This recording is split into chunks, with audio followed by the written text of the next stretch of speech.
കണ്ണൂർ ഇരിക്കൂർ ഉപജില്ലാ സ്കൂൾ കലോത്സവത്തിൽ മിന്നും കാഴ്ചവെച്ച ഒരു സ്കൂളാണ് അറബി saint Joseph U P school അല്ലേ. അപ്പോൾ പ്രധാന അധ്യാപികയും അതോടൊപ്പം തന്നെ മത്സരാർത്ഥികളൊക്കെ നമ്മോടൊപ്പം ചേരുന്നുണ്ട്. എന്താ മോന്റെ പേര്? ഐവിൻ. ഐവിൻ എത്ര ക്ലാസ്സിലാ? 4ാം ക്ലാസ്സിൽ. 4ാം ക്ലാസ്സിൽ. ഏതാ ഐറ്റത്തിലാ പങ്കെടുത്തത്? ശാസ്ത്രീയ സംഗീതം. ശാസ്ത്രീയ സംഗീതം. ആരാ പഠിപ്പിക്കുന്നത്? ശ്രീജ ടീച്ചർ. ടീച്ചർ. എങ്ങനെയുണ്ട്? എത്ര വർഷമായി പഠിക്കുന്നത്? ഞാൻ 1 വർഷമായി പഠിക്കാൻ. 1 വർഷമായി.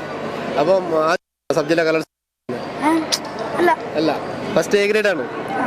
സന്തോഷമായി. എങ്ങനെ കൂട്ടുകാരുടെ പാരന്റ്സിന്റെ ടീച്ചേഴ്സിന്റെ ഒക്കെ സപ്പോർട്ട് എങ്ങനെ? നല്ലോണം ഉണ്ടായിരുന്നു. മോന്റെ വീട് എവിടെയാ? അറബി തന്നെയാണ് വീട് അല്ലേ. ഓക്കെ. മത്സരാർത്ഥി ഉണ്ട്, മോളെ കൂടി ഒന്ന് പരിചയപ്പെടാം. എന്താ മോളെ പേര്? അയോണ. എത്ര ക്ലാസ്സിലാ? 7th. എങ്ങനെ ഉണ്ടായിരുന്നു? നമ്മുടെ ഏത് ഐറ്റത്തിലായിരുന്നു? സംസ്കൃത അക്ഷരശ്ലോകത്തില് ആദ്യമായിട്ടാണോ പങ്കെടുക്കുന്നത്? അല്ലെങ്കിൽ ഇതിന് 4ാം ക്ലാസ് തൊട്ട് പങ്കെടുക്കുന്നത്. അന്നേരമൊക്കെ ഫസ്റ്റ് ആണ്. അപ്പൊ എങ്ങനെ, ആരാണ് ഇതൊക്കെ പഠിപ്പിക്കുന്നത്? ശ്രീജിത്ത് സാറ്, ഞങ്ങളുടെ സ്കൂളിൽ തന്നെ ഉള്ളത്. ഗംഭീരമായിരുന്നു. അതെ, അടിപൊളിയായിരുന്നു. അപ്പോൾ മക്കളൊക്കെ വളരെ സന്തോഷത്തിലാണുള്ളത്. അറബി സെന്റ് ജോസഫ് യു പി സ്കൂളിലെ HM ഇപ്പോൾ നമ്മോടൊപ്പം ചേരുന്നുണ്ട്. ടീച്ചറെ നമസ്കാരം. അപ്പോൾ നമ്മുടെ പടിയൂരിൽ ഉത്സവമാണ്, 4 ദിവസം നീണ്ടു നിൽക്കുന്ന ഉത്സവമാണ്, കലാമാമാകമാണ് നടന്നുകൊണ്ടിരിക്കുന്നത്. ഈ ഒരു അവസരത്തിൽ സെന്റ് ജോസഫ് സ്കൂള് അതിൻ്റെ തനതായ വ്യക്തിമുദ്ര പതിപ്പിച്ചുകൊണ്ട് മുന്നോട്ട് പോയിക്കൊണ്ടിരിക്കുകയാണ്. എന്താണ് ഇപ്പോൾ പറയാനുള്ളത്?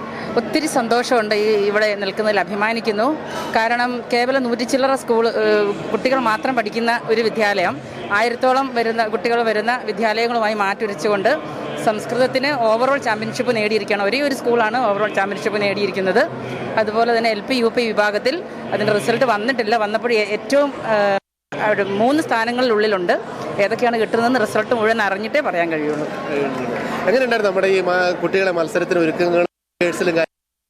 അതൊക്കെ ഒരു പ്രത്യേക അനുഭവമാണ്. കാരണം കുട്ടികളുടെ ഓരോ കഴിവുകൾ മാറ്റുരച്ച് തെളിയിച്ച് കൊണ്ടിരുന്നത് കാണുന്നത് ഒരു മനസ്സിന് സന്തോഷം നൽകുന്ന ഒരു കാര്യമാണ്. അതുപോലെ തന്നെ കുട്ടികൾ കുറവായതുകൊണ്ട് ഒരു കുട്ടി തന്നെ പല ഐറ്റത്തിൽ പങ്കെടുക്കേണ്ടതുണ്ട്. അത് ഞങ്ങൾക്ക് ചെറിയൊരു സ്ട്രഗിളായിരുന്നു. ഇപ്പോൾ ഇവൻ തന്നെ 4-5 ഐറ്റത്തിൽ പങ്കെടുത്തു, ഇവൾ 9 ഐറ്റത്തിൽ പങ്കെടുത്തു.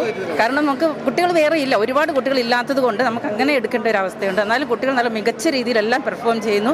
അതുതന്നെയാണ് നമ്മുടെ സ്കൂളിൻ്റെ ഒരു സമ്മാനാർഹമാകുന്ന തെളിവും നമ്മുടെ കുട്ടികളുടെ മികവ് തന്നെയാണ്. ഏതിലാണ് ഇപ്പോൾ ഓവറോളിൽ നിൽക്കുന്നത്? സംസ്കൃത ഓവറോൾ, UP സംസ്കൃത ഓവറോൾ തുടർച്ചയായി 4ാം വർഷവും ഞങ്ങൾ തന്നെയാണ് 1ാം സ്ഥാനത്ത് നിൽക്കുന്നത്.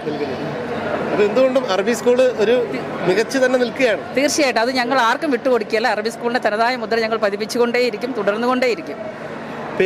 വ്യത്യസ്തമാണ്. അതെ, തീർച്ചയായും. അതെ. അപ്പോൾ മോനെ, നമ്മുടെ ട്രൂ മീഡിയയിലെ പ്രേക്ഷകർക്ക് വേണ്ടിയിട്ട് ഒരു പാട്ട്, മോൻ ഇഷ്ടമുള്ള സിനിമാ പാട്ടോ എന്ത് വേണേ? ശ്രീലകവാതിലിൽ മൂവന്തിയിൽ നിന്റെ കാലൊച്ച കേൾക്കാൻ കൊതിച്ചിരിക്കേ, ശ്രീലകവാതിലിൽ മൂവന്തിയിൽ നിന്റെ കാലൊച്ച കേൾക്കാൻ കൊതിച്ചിരിക്കേ. മോളും ഒരു പാട്ട് പാടൂല്ലേ അല്ലേ? ഏത് പാട്ടാ പാടുന്നേ? ഞാൻ പാടിയ ലളിതാനന്ദന പാടാം. ഓക്കെ. നീഹാരാർദ്ര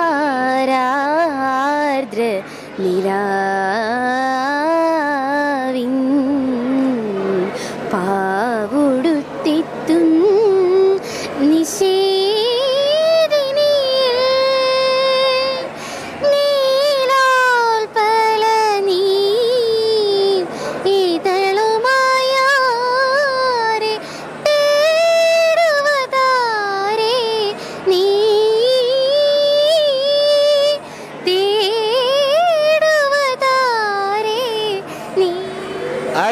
ഗംഭീരം, സൂപ്പർ. അപ്പോ പേരൻസ് ആണല്ലേ, നമുക്ക് ഇവര് ജസ്റ്റ് ഒന്ന് പരിചയപ്പെടാം. എന്താ പേര്? രജനി. ടീച്ചേഴ്സ്. എന്താ പേര്? രജനി. അവിടെ തന്നെ, അറബി തന്നെ, അവിടെ തന്നെ. എന്താ പേര്? നയന. എങ്ങനെയുണ്ട് നമ്മുടെ കുട്ടികളുടെ പെർഫോമൻസ്? വളരെ അടിപൊളിയാണ്. വരട്ടെ എന്ന് ട്രൂ മീഡിയ കേരള ആശംസിക്കുകയാണ്. എന്താ പേര്? സീജ. എങ്ങനെയുണ്ട് നമ്മുടെ മക്കളുടെ പെർഫോമൻസ്? നല്ല പെർഫോമൻസ് ആയിരുന്നു. ഒന്നും പറയാൻ. അപ്പോ എല്ലാവരും വളരെ സന്തോഷത്തിലാണ്. അറബി സെന്റ് ജോസഫ് സ്കൂളിലെ UP സ്കൂളിലെ അധ്യാപകരും മക്കളും ടീച്ചേഴ്സും ഒക്കെ എല്ലാവരും നല്ല സന്തോഷത്തിലാണുള്ളത്. അപ്പോൾ ഇവർക്ക് ഇനിയും തുടർന്നുള്ള എല്ലാ മത്സരങ്ങളിലും നല്ല വിജയം കരസ്ഥമാക്കാൻ സാധിക്കട്ടെ എന്ന് ട്രൂ മീഡിയ കേരള ആശംസിക്കുകയാണ്. ഓക്കെ.